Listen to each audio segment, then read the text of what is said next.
ini uh, saya memberikan gambaran secara umum bagaimana kita survive hari ini di dunia digital, dan memang kita tidak bisa terhindar dari Android ya. Jadi Android dan iPhone lah, seluler. Jadi memang notabene itu merupakan uh, uh, ya platform yang menjadi pemenang hari ini. Saya izin mulai presentasinya. Jadi kita uh, bagaimana kita bertahan di dunia digital di tahun 2023 ini. Jadi ancaman pengguna salah satu yang di sekarang komputer ponsel sudah menjadi penguasa mengalahkan komputer. Kalau dulu komputer mengalahkan sebelum adanya ponsel, komputer mengalahkan dan mendisrupsi banyak industri lain. Jadi seperti industri film, industri musik itu didisrupsi oleh komputer. Dulu kita lihat kalau kalian uh, pernah sering lihat ada video, lalu ada CD, ada DVD, lalu beralih ke komputer. Nah, itu semua adalah disrupsi dari komputer. Tetapi ketika komputer dan komputer berhasil mengalahkan itu, jadi seperti dunia WiFi juga, dunia lagu juga didisrupsi oleh komputer. Tetapi ketika komputer bersinggungan dengan ponsel, kelihatannya komputer kalah. Kalah bukan sampai mati, tetapi perkembangan komputer ponsel itu yang melesat, mengalahkan komputer. Mungkin karena dia mobile yang kecil. Dan sekarang hari ini kita lihat lebih tajam lagi. Sekarang masuk ke aplikasi. Jadi aplikasi yang di dalam mobile itu aplikasi yang menguasai. Jadi sekarang kita sangat sulit membayangkan kita hidup tanpa WhatsApp. Padahal itu hanya merupakan salah satu bagian kecil daripada layanan dari ponsel ya. Kira-kira gambaran hari ini yang terjadi begini. Nah, kita coba lihat, ini background saya tadi sudah diutarakan. Nah, kita coba lihat hari ini bagaimana, apa yang emang terjadi ya.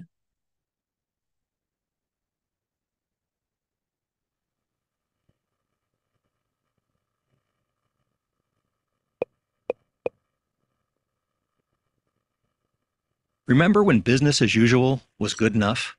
No more. Change is happening at an unprecedented rate. In fact, technological change is happening at an exponential rate. With each innovation, innovation itself is further accelerated. Everything that was once dumb and disconnected is now connected and intelligent. This is even happening in the home with our locks, lights, thermostats, and appliances. And there is even voice control. These game changers also amplify each other, creating a perfect storm of change. You and your home buyers are caught up in a tornado of digitization, mobilization, augmentation, disintermediation, automation. The list goes on. What was once science fiction is now science fact. Universal access to massive computational power and data has given rise to big data and AI. Are you using big data to build better and smarter?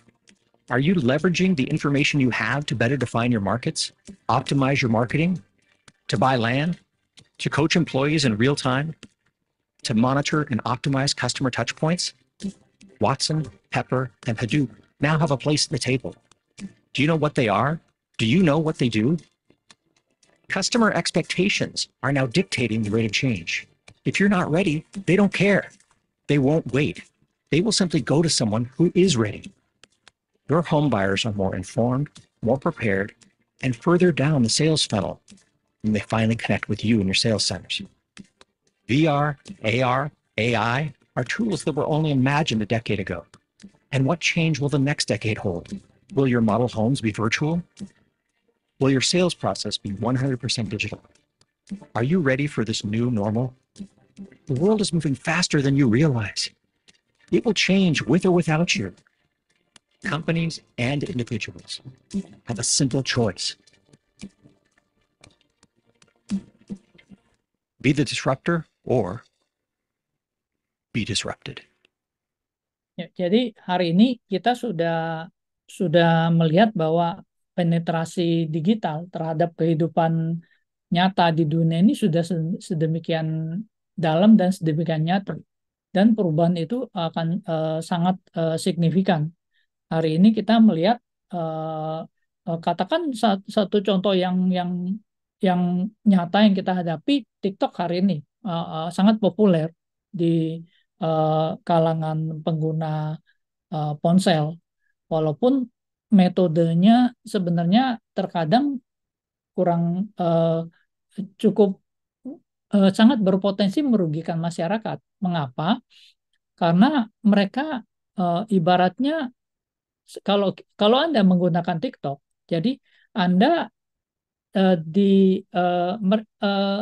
diminta untuk memasukkan user baru. Kalau dapat user baru, Anda dibayar. Jadi kita akan berusaha mencari user baru. Bagi mereka itu penting karena itu akuisisi user baru dari investornya itu melihat daripada quality banyaknya user yang masuk. Nah, tetapi karena kita dirangsang untuk selalu menambahkan user baru, dan selain itu ada snack video juga. Ini kabar buruknya kebanyakan dari negara Cina ya. Yang dari Amerika ini metodenya berbeda, metodenya masih konvensional dan termasuk wajar seperti grupnya Meta dan yang lainnya. Saya nggak ada masalah dengan ini, cuman ini analisa kami saja. Jadi karena mereka melakukan teknik seperti ini, yang terjadi masyarakat tuh jadi biasa scrolling, lihat-lihat video. Kita lihat anak-anak nggak bisa dipisahkan. Jujur aja sekarang kita sulit dipisahkan dari ponsel. Nah, yang jadi masalah apa? Itu mengingatkan kita pada apa? Kalau kita lihat pada skala yang buruk adalah Anda ibaratnya dikasih narkoba gratis, cobanya gratis, tapi sesudah Anda kecanduan, mereka nggak peduli apa dampaknya terhadap Anda gitu loh. Nah, jadi kita sebagai konsumen harus cerdas. Jadi itu salah satu fenomena yang perlu kita sadari. Jadi jangan jangan melihat bahwa semuanya serba mudah, ikuti aja apa apa yang ada lalu kita jadi konsumtif ya. Itu gambaran itu saya menyimpang sedikit tapi saya pikir ini penting karena ini saya berbicara dengan mahasiswa IT ya. Nah, lalu eh, sekarang kita lihat melanjutkan materinya, eh, 10 perusahaan paling besar di dunia eh, dari sisi keuntungan ya, dari performance itu eh, kita patokannya Wall Street aja di bursa. Nomor satu itu Apple. Ini di tahun 2019. Sekarang sih nggak terlalu berbeda jauh. Nomor dua Microsoft, tiga Amazon, empat Alphabet. Alphabet itu Google, ada Berkshire Hathaway itu perusahaan investasi Warren Buffett, ada Facebook, Alibaba, Tencent. Nah, Anda lihat bahwa 10 perusahaan yang dari 10 perusahaan yang paling bagus performanya di dunia itu mayoritas itu adalah perusahaan IT. Jadi itu yang kita lihat. Nah, eh, kesimpulannya apa? Kesimpulannya data is the new oil. Jadi kalau sebelumnya yang menjadi komoditas paling berharga di dunia ini adalah eh, sempat emas dulu waktu zaman penjajahan kan, lada kita dijajah untuk mencari itu, lalu terakhir minyak yang menjadi komoditi paling berharga, petrodolar ya, yang sekarang negara-negara Timur Tengah sangat maju. Tetapi hari ini secara de facto data itu adalah komoditas yang paling berharga di muka bumi ini. Nah, eh, data ini bisa berharga kenapa? Karena adanya internet ini. Nah, eh, mungkin saya balik sedikit dulu. Mungkin ada yang bertanya, data katanya komoditas paling berharga di muka bumi ini, ya kan? Terus kenapa kalau di komputer saya ada data bergiga-giga, bertera-tera, saya malah repot ngurusinnya gitu loh. Nah, ini pertanyaan yang baik.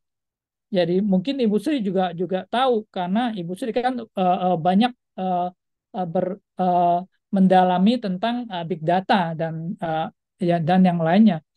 Nah, Jadi data is a new oil. Jadi kita nggak bisa dengan kalau data itu komoditas paling berharga, terus kita punya data bertera-tera, terus kita langsung jadi kaya. Bukan seperti itu. Mirip seperti minyak bumi. Kamu ceritanya punya tanah, tanah di dalamnya ada minyak bumi, ya kan? Apakah kamu langsung kaya raya? Ya tidak. Kamu harus memiliki kemampuan untuk mengebor, mengambil minyak bumi itu, memproses minyak bumi itu, mendistribusikan minyak bumi itu.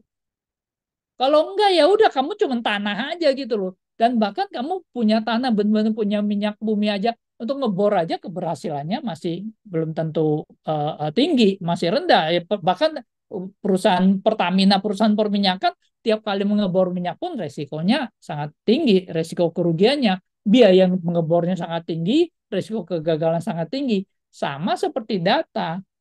Jadi kalau data yang besar ditaruh di tangan orang yang tidak mengerti, ya sama aja sama orang awam dikasih tanah yang ada minyak buminya, nggak jadi apa-apa gitu loh. Jadi itu yang perlu sadari. Jadi jangan terlalu terlalu terlalu straight gitu loh. Oh kalau data ini kenapa kalau di komputer gua datanya banyak gua malah pusing. Ya ya lu nggak ngerti ngolahnya gitu loh. Jadi kira-kira seperti itu jawabannya.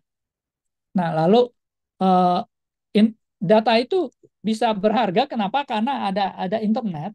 Jadi internet itu apa? Internet itu prinsipnya simple. Internet itu sama seperti jaringan intranet seperti di sekolah di Pancabudi ada komputer di lab yang terhubung ke admin, terhubung kemana. Persis seperti itu. Bedanya komputer-komputer itu tersebar di seluruh dunia dan terkoneksi. Itu saja. Nah, lalu uh, internet itu mengapa dia bisa sedemikian baik? Karena satu dia merevolusi bisnis. Jadi dia ada banyak bisnis proses yang direvolusi. Jadi Anda lihat Gojek yang merevolusi Gojek, Grab yang merevolusi transportasi, lalu pengiriman dan ojek ojek yang konvensional, ya kan? Mereka merevolusi bisnis dan internet itu murah tersebar. Nah, murah tersebar itu maksudnya apa? Kalau Anda ingat bahwa dulu mungkin sebelum internet populer, mungkin 20 tahun lalu, perusahaan media yang paling berkuasa di Indonesia, yang paling jaringan paling bagus, itu grupnya Gramedia, Kompas Gramedia. Kenapa? Karena mereka memiliki jaringan distribusi yang luar biasa untuk media-medianya. Kompas, Nova, banyak ada belasan koran, tabloid segala macam dan mereka menguasai market ini dan jaringan-jaringan lopernya itu sangat sulit dilawan. Jadi tidak mungkin posisi ini bisa dikalahkan. Tetapi hari ini grup Kompas Gramedia ini uh, agak uh, agak keteteran. Kenapa? Karena banyak media baru yang dibantu oleh internet. Seperti Anda lihat grupnya Detik yang mereka kalah secara jaringan distribusi dengan Kompas dan Gramedia. Secara distribusi fisik mereka nggak akan mampu menyebarkan koran di terbit pagi ini pada saat yang sama udah ada di Makassar, udah ada di Aceh, udah ada di mana. Kenapa? Karena jaringan distribusinya kan mereka nggak punya gitu. Tetapi karena dengan adanya internet, hari ini detik keluar berita di seluruh Indonesia udah ada. Kenapa? Karena dengan bantuan internet. Dan internet ini murah, tersebar, gratis. Itu poin yang perlu kita kita sadari, poin yang perlu kita lihat. Lalu siapapun bisa mengaksesnya. Nah, itulah internet. Bebas. Darahnya internet itu anonymity, keadilan bagi semuanya. Tapi bisa disadap. Kalau Anda di dunia IT, Anda tahulah kalau Anda masuk ke jaringan yang sama, Anda melakukan komunikasi, orang lain yang berada di jaringan yang sama dengan mudah bisa menyadap komunikasi Anda. Dan itu tidak mungkin kita bisa mencegah untuk tidak disadap. Tidak mungkin. Kenapa? Karena sifatnya internet ini memang tersebar dan mereka broadcasting. Nah, lalu kalau bisa disadap gimana dong solusinya, ya kan? Jadi ingat, eh, bisa disadap, tidak mungkin kita mencegah penyadapan, tapi bukan berarti informasi kita bocor. Lalu apa? Apa solusinya?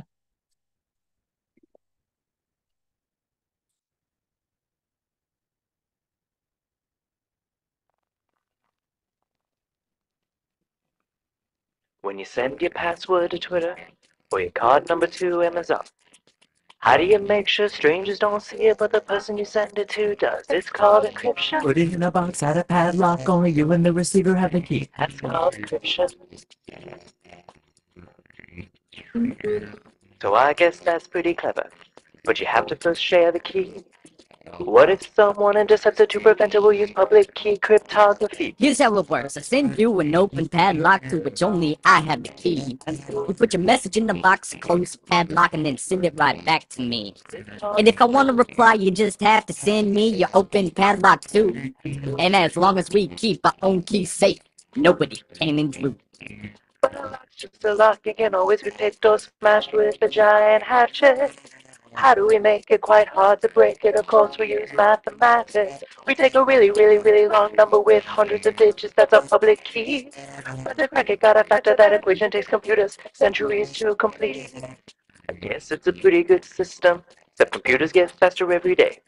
And it won't even matter when the people you trust give the key to the NSA. It's called encryption. Put it in a box, add a padlock, only you and the receiver have the key. That's called encryption.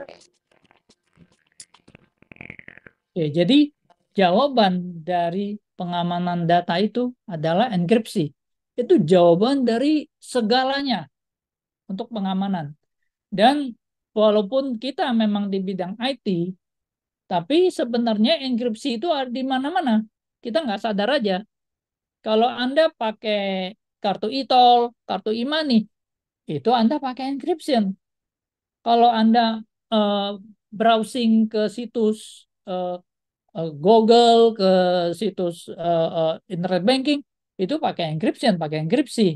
Enkripsi itu prinsipnya simple.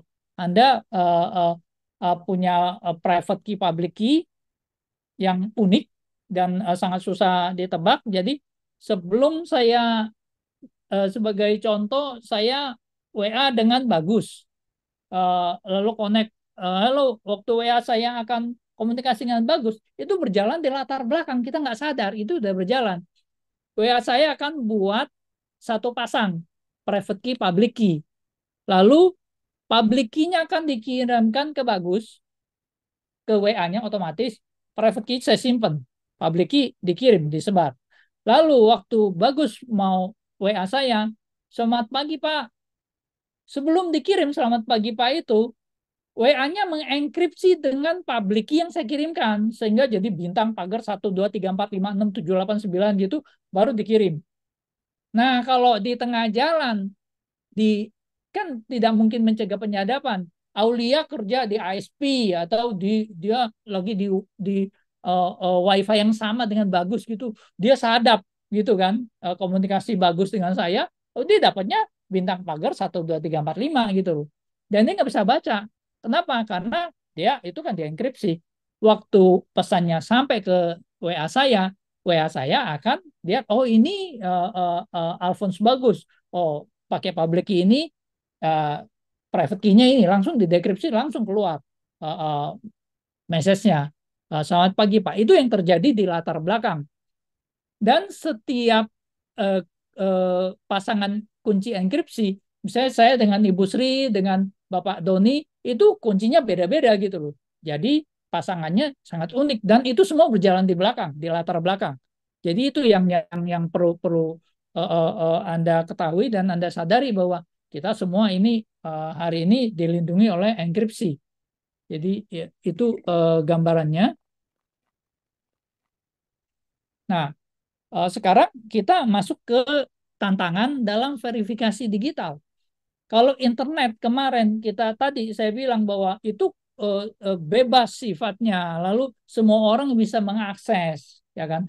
Tetapi yang jadi masalah adalah kalau kita ingin menggunakan layanan internet, kita kan perlu mengidentifikasi orang. Tapi bagaimana mengidentifikasi orang yang sifatnya di satu platform yang sifatnya maunya anonimus gitu loh. Maunya tidak dikenal. Itu challenge-nya. Nah, dasarnya internet itu adalah verifikasi digital. Tidak ada tatap muka langsung. Jadi Anda kalau pakai mobile banking, internet banking, nggak mungkin dilihat mukanya lagi. Ya kalau kamu ke bank bisa ada tatap muka langsung. Itu pun masih kemarin aja kan masih ada orang tatap muka langsung bisa dibobol kok di BCA, dipakai KTP yang lain, mukanya dirubah, itu aja bisa gitu. Apalagi ini yang tidak ada tatap muka langsung. Nah, dasarnya adalah siapa saja asal dapat melewati tahap verifikasi dianggap sah sebagai pemilik identitas. Itu dasar dari verifikasi digital challenge-nya. Gitu. Kita nggak bisa tatap muka langsung. Dia tahu username, password, dan verifikasi lainnya. Kalau dia tahu, dia bisa melewati, kita anggap itu sah orangnya. Nah, itu dasarnya. Challenge-nya adalah internet kan jalan umum. Siapapun bisa mengakses jalan itu karena siapapun dapat terhubung ke internet. Lalu tidak mudah memastikan keabsahan identitas pengakses internet. Kenapa? Karena dasarnya internet itu memang anonimitas dan sifat internet sangat terbuka. Tetapi sebaliknya, kalau kita ingin mengidentifikasi orang, itu keharusan kalau kita bisa menjalankan verifikasi dan kita bisa tahu orangnya. Jadi di situ challenge-nya. Nah, di sini lalu pertama dicari cara pakai username password. Kalau Anda dulu pengguna internet banking yang pertama waktu BCA keluarin, waktu itu ada CIMB, ada bank-bank lain juga keluarkan. Pengamanannya Lipo juga pengamanan cuma username dan password.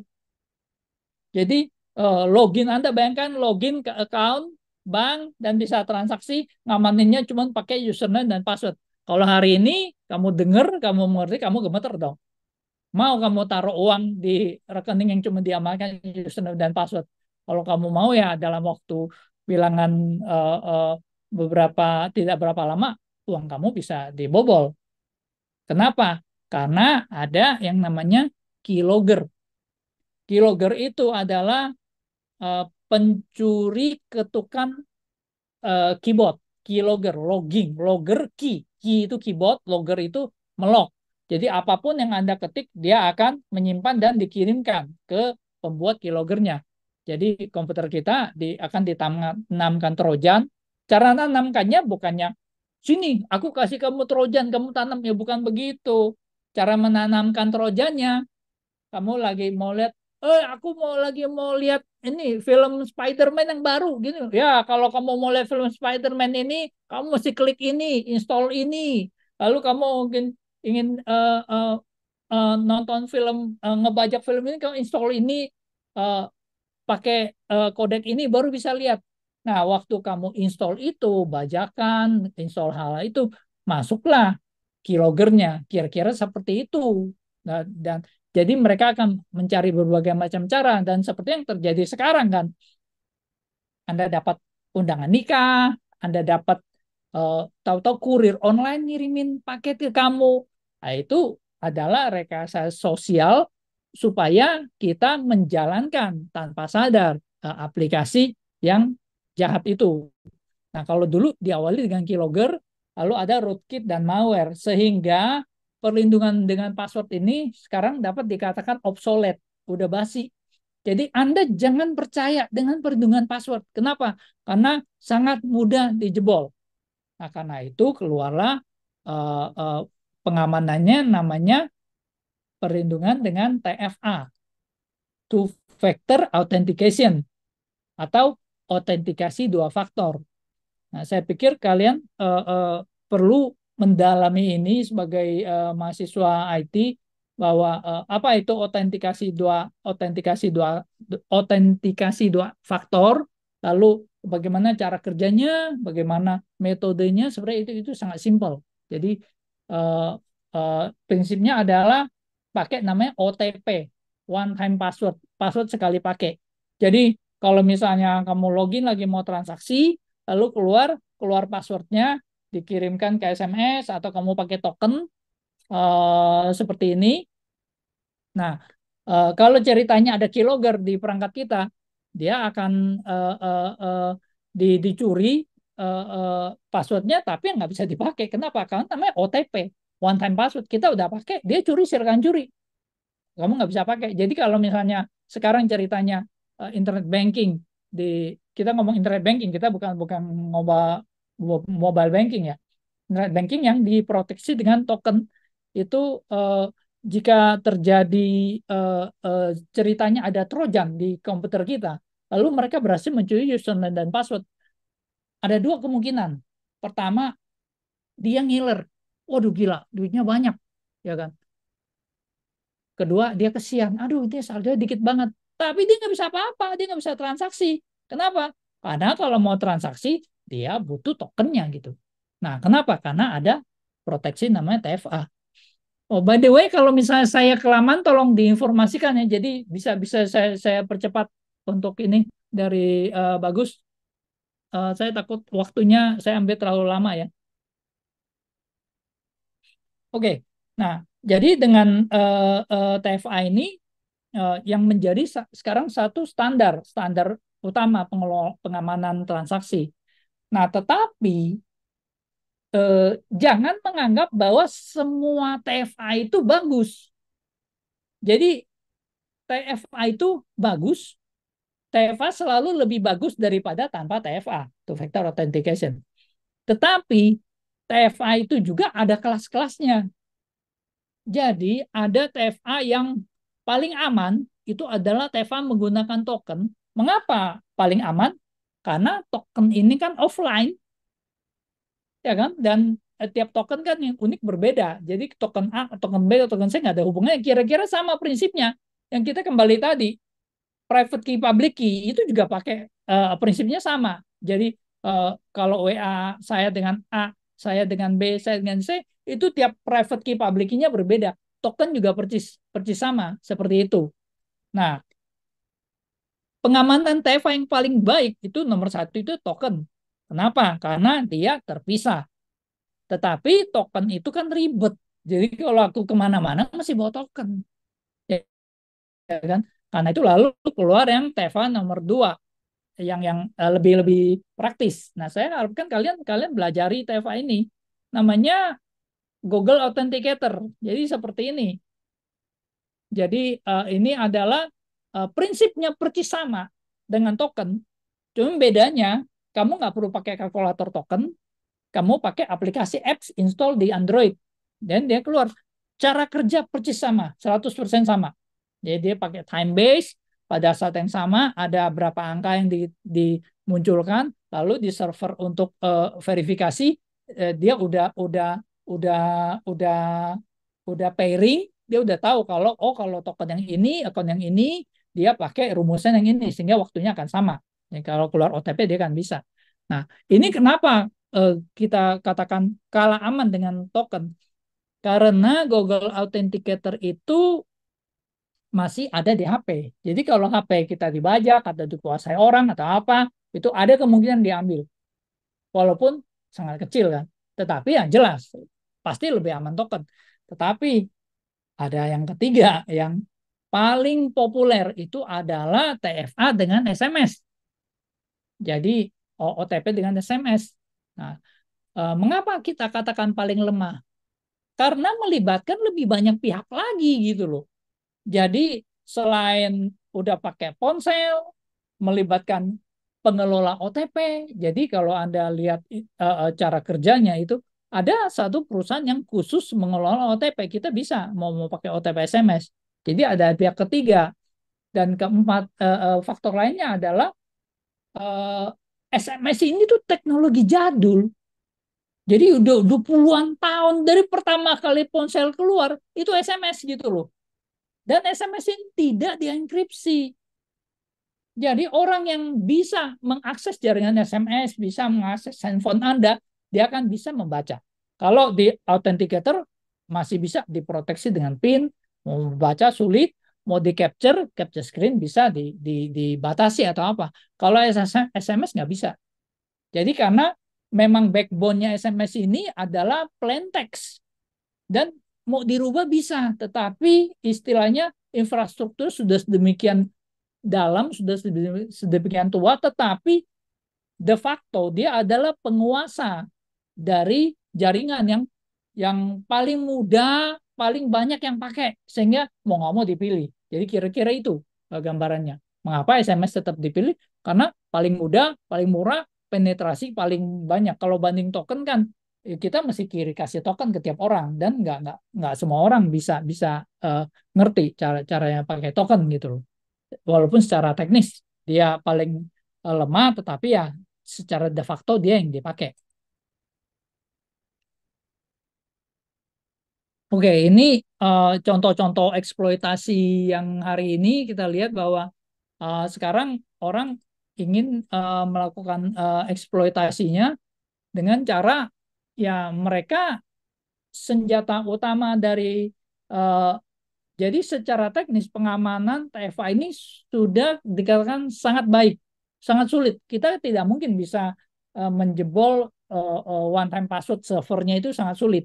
Uh, uh, Bukan tidak mungkin tapi sangat sulit. Tidak pernah terdengar ada yang jebol lah, dan butuh teknikal yang sangat tinggi jika ingin menjebol.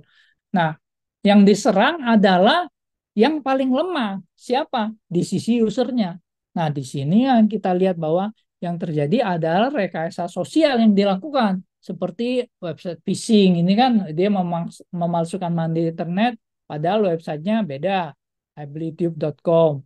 Lalu ada orang kalau Anda ingin tahu bagaimana orang melakukan rekayasa sosial, hari ini kamu silakan tweet aja ke Twitter, kamu mention halo BCA atau BNI atau call center apa,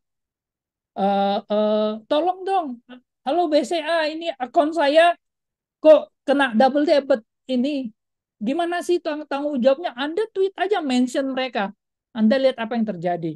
Silakan dicoba. Dalam waktu singkat Anda akan dapat balasan tweet dari banyak halo BCA.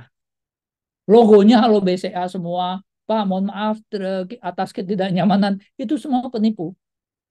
Dan mereka mengincar korbannya. Kenapa? Karena pada saat kita sedang ada masalah, kita sedang ingin sedang komplain, ingin mendapatkan layanan, itu saatnya kita lemah. Saat kita lemah dalam arti tidak awas dan mudah menjadi korban rekayasa sosial, dan nanti dia akan minta berapa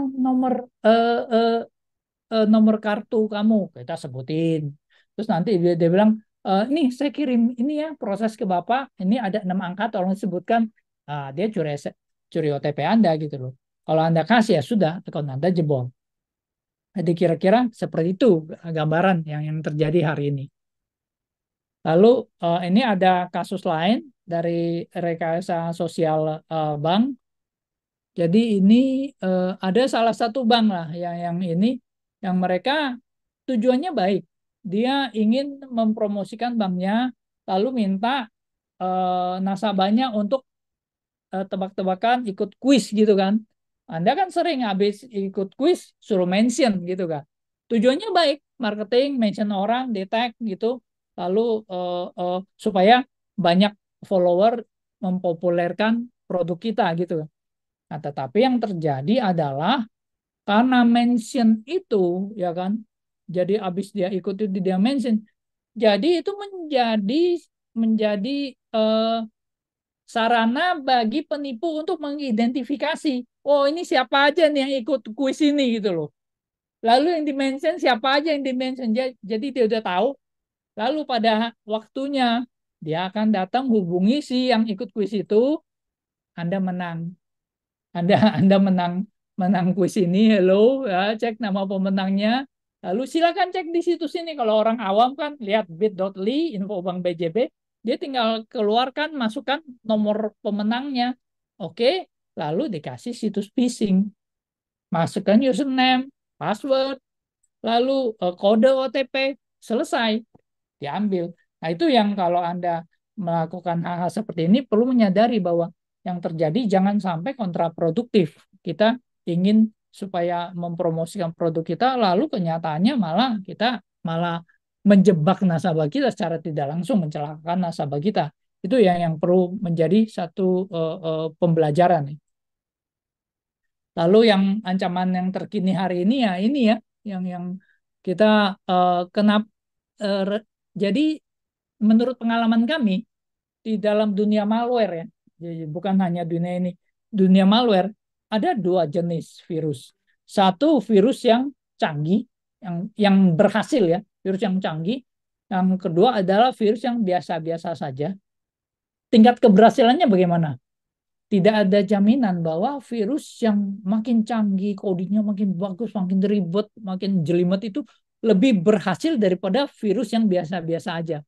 Ibaratnya kayak seleb-seleb sekarang yang ini tidak harus yang bermutu, yang jago ini, yang ini, tetapi yang bisa mendekati konsumennya gitu loh. Nah, jadi di dalam dunia malware yang berhasil itu adalah malware yang paling jago melakukan rekayasa sosial. Jadi bukan malware yang paling canggih. Itu yang perlu kita sadari. Nah, jadi kita lihat bahwa ini contohnya, ini adalah rekayasa sosial.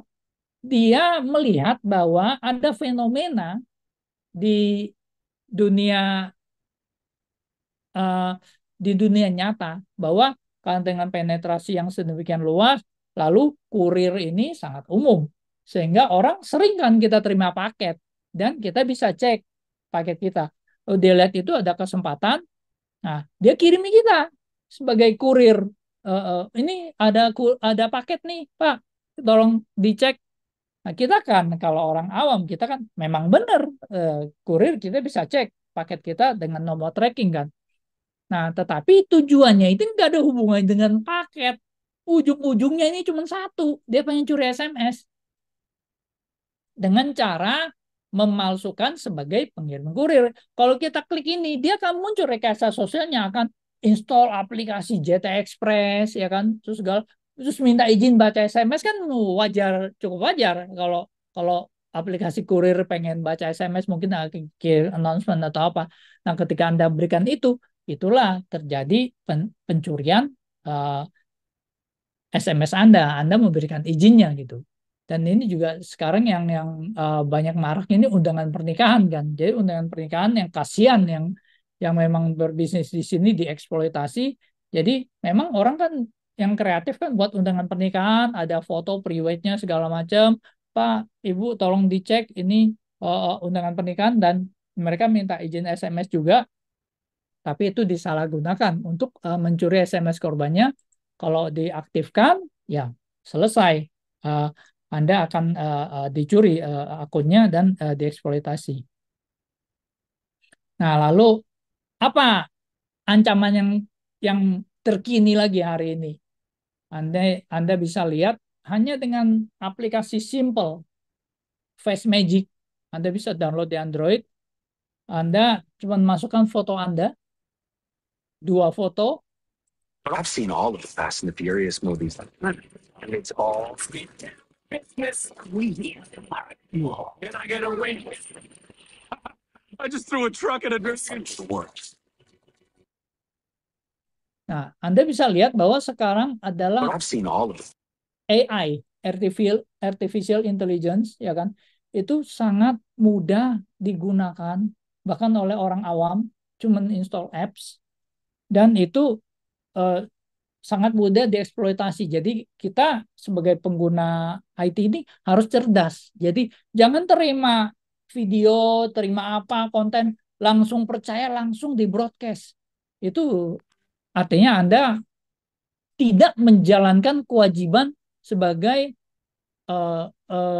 sebagai individu, sebagai komunitas IT yang baik, tanggung jawab pengguna informasi. Kalau Anda main broadcast saja, karena informasi itu pasti yang seru, yang kita percaya bagus, yang ini, padahal kita belum mengecek. Jadi harap berhati-hati dengan informasi lainnya.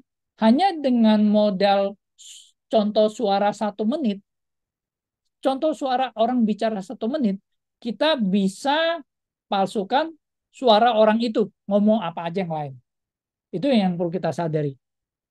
Jadi itu yang terjadi ancaman hari ini. Nah, ini gambaran yang rekayasa sosial yang paket kurir tadi. Nah, jika kita jalankan di latar belakangnya yang dia curi ya ini. Uh, ini SMS yang masuk ke handphone kita, Ensen, Samsung, ini. Nah, ini biasanya ID, kirim SMS, aktivasi, hati-hati modus penipuan.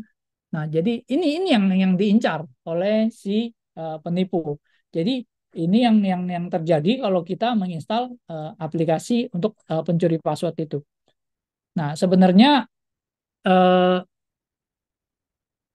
yang tadi saya katakan aplikasi yang canggih itu belum tentu berhasil lebih bagus daripada yang kurang canggih.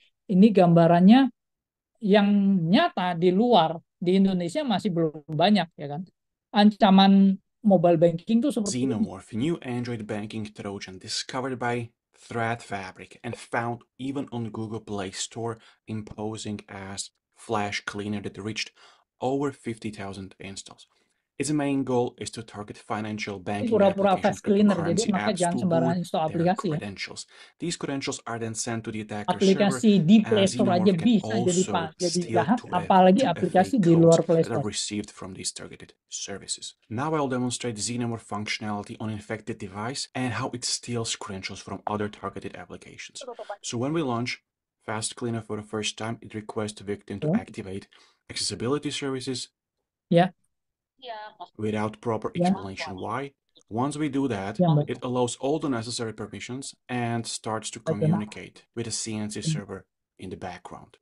Now once everything is set up, Aku lagi when a victim dengar nih ya, opens one of the targeted presentasi. applications such as Coinbase, Setengah presentasi. malware using accessibility services detects that information and creates an overlay, which is displayed right now that Oh, lures credentials coba from ke the victim. Pak Pratama. We can verify that by running adb command that Oke. returns which package name or application is running in the foreground, and in this case is ComSpike Old, which is definitely not Coinbase. We can verify that by launching PayPal application that has been right now overlaid with a Xenomorph screen. Launch the same command and see that the ComSpike Old application is running in the foreground. And last time, let's try Binance. Anda lihat, This is dia a legit, Pak and Binance right now we were overlaid with the malicious ditutup, request to steal diganti our layarnya. Kalau Anda credentials. ketik So how to avoid itu getting hacked? keyloggernya. Nah, Make sure not to allow accessibility services to apps that don't properly explain why they need it. Use antivirus solution as well as stay up to date. jadi itu ancaman yang teknologi yang nyata gitu. Sekarang dengan yang rekayasa sosial aja kita udah jebol, apalagi masuk yang begini gitu loh. Itu yang ya kita harapkan Xenomorph, jangan new masuk kalau bisa Android ke Indonesia. Nah, lalu ditanya bagaimana cara mengamankan diri kita? Ada 3. Jadi saya berikan simple itu namanya call paman one time. Apa itu? Call itu ada Truecaller.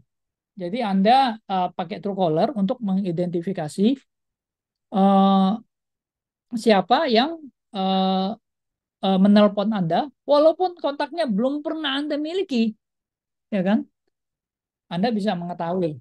Nah, saya ada satu contoh yang menarik ya. Jadi eh, mungkin teman-teman ada yang install Truecaller nggak di sini?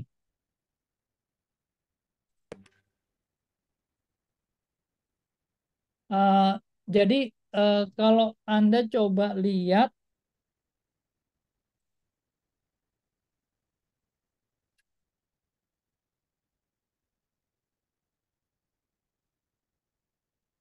ada nomor telepon 0851 kalau pakai Truecaller, coba di search 0851 5640 3239.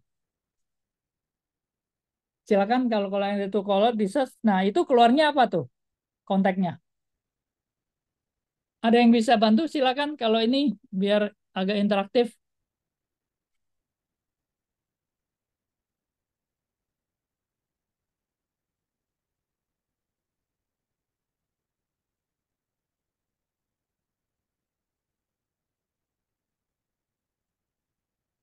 dia akan keluar ini. Universitas Pancasila, Pancabudi. Nah, apa yang terjadi?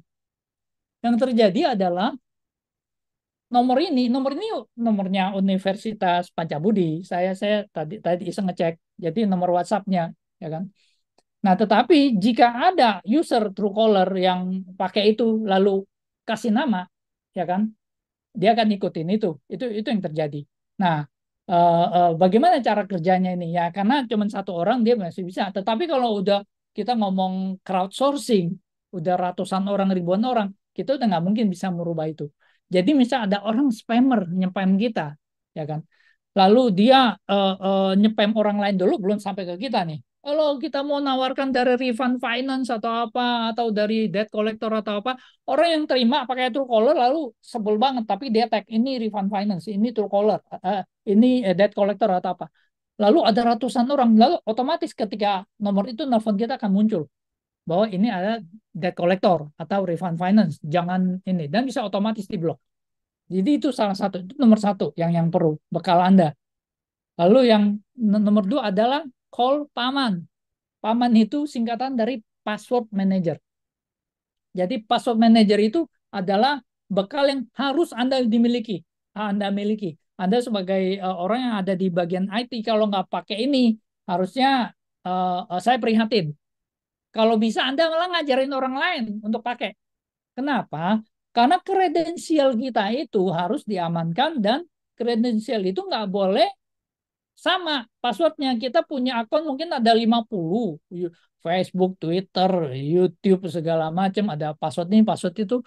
Kan kita ngingatnya juga pusing kan. Nah, karena itu orang cenderung pakai password yang sama. Tapi akibatnya kalau passwordnya sama, sekali jebol di salah satu platform, artinya semua jebol. Jadi ceritanya password LinkedIn pernah jebol. Lalu sama dengan password Gmail, celakalah Anda. Kenapa? Karena kalau akun Gmail Anda diambil, artinya semua akun Anda diambil. Kenapa? Semua kan patokannya ke Gmail. Itu yang perlu Anda sadari. Nah, karena itu Anda perlu pakai password yang unik, berbeda, dan panjang. Dan ada tanda huruf besar, huruf kecil, tanda baca, ada angka, ada apa gitu. Nah, yang terjadi apa? Yang terjadi malah kita lupa sama password kita. Karena itu kita butuh namanya password manager. Pakai itu.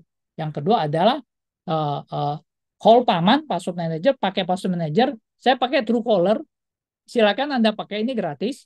Dan ini adalah cross platform dan sifatnya cloud dan dienkripsi. Nggak usah takut kalau diambil, ya, harusnya sulit untuk dibaca. Jadi kalau kamu install di Android, kamu akses dari komputer atau dari browser itu bisa, atau dari ini, dan sekali rubah di Android di mana-mana ikut berubah gitu. Itu yang perlu kita sadari. Yang ketiga adalah one time. One time itu apa? One time itu adalah one time password. Jadi artinya kita kan tadi sudah diinformasikan kalau username dan password itu sudah obsolete pelindungannya, ya kan? Karena itu perlu aktifkan OTP. Karena itu pakai one time password. Tetapi untuk aktifkan two factor authentication harus kita yang aktifkan, nggak bisa otomatis gitu. Nah, jadi Anda punya akun Facebook, Twitter, Google, khususnya Gmail itu tolong diaktifkan two factor authentication-nya sehingga kalau suatu saat username dan passwordnya dicuri orang nggak akan bisa masuk. Kenapa? Karena akan diminta OTP-nya dan cuma ada yang punya. Dan kalau punya WhatsApp, tolong aktifkan two-step verification. Kenapa? Karena kalau Anda andaikan, walaupun sudah diamankan dengan baik oleh WhatsApp, tapi WhatsApp ada orang berhasil membajak akun WhatsApp Anda. Tapi kalau Anda aktifkan two-step verification, itu dia nggak akan bisa buka. Anda tinggal tembak balik nomornya, Anda akan bisa akses lagi akun WhatsApp Anda. Tapi kalau Anda nggak aktifkan two-step verification, orang berhasil ngebajak, dia aktifkan two-step verification, Anda tarik balik karena Anda yang punya nomor kan. Anda kan verifikasi kirim SMS Anda tarik balik, Anda terkunci. Anda nggak akan bisa buka WhatsApp Anda. Kan konyol, lucu kan. Nah, karena itu sangat penting. Aktifkan two-step verification. Ini contohnya Bitwarden. Nah, ini mungkin udah mendekati akhir. Ini ya, Kalau Anda ingin mengamankan, dasar mengamankan Android Anda dari APK jahat, ini yang pertama, silakan dilihat. Masuk ke setting, lalu ketik install unknown apps, install aplikasi tidak dikenal.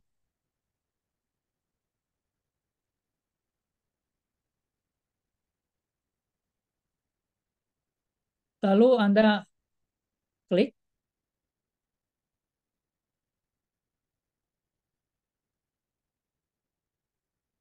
Install unknown app. Nah, di sini semuanya harus off. Semuanya harus off, terutama WhatsApp. Kalau Anda lupa, artinya kalau Anda tidak off-kan di sini, kalau Anda terima APK jahat, Anda klik, dia otomatis langsung install.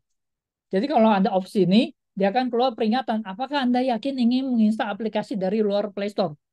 Ya tolong kalau udah terima peringatan gitu, ya dibaca, jangan iya setuju selanjutnya, ya lanjutkan apa, ya sama aja bohong. Ya, sudah dilindungi ya, kamu baca, jangan langsung ini. Jadi ini yang pertama ya.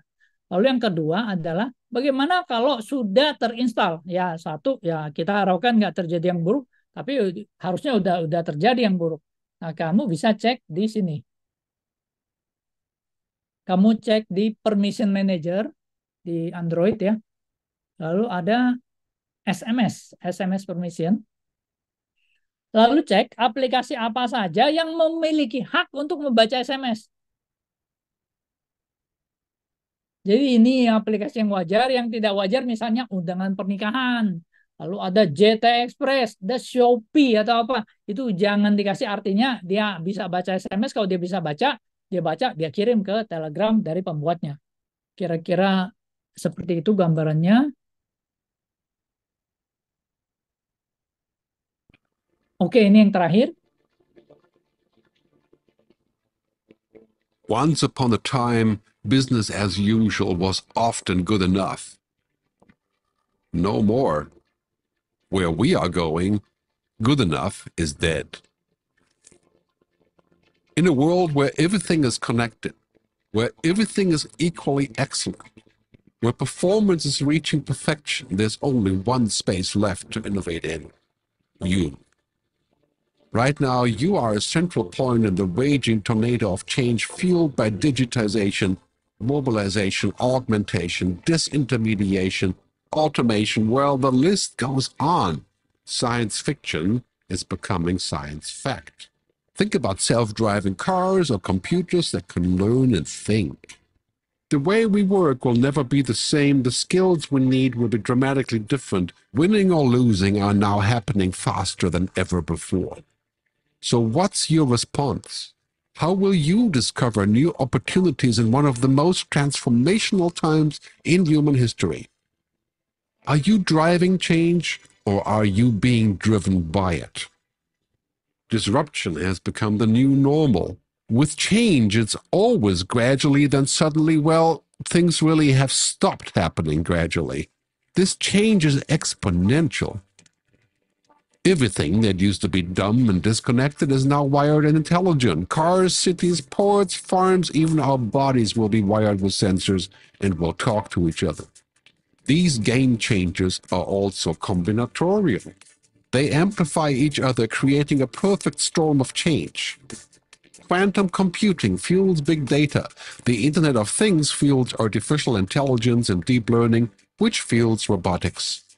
However, anything that cannot be digitized or automated will become extremely valuable.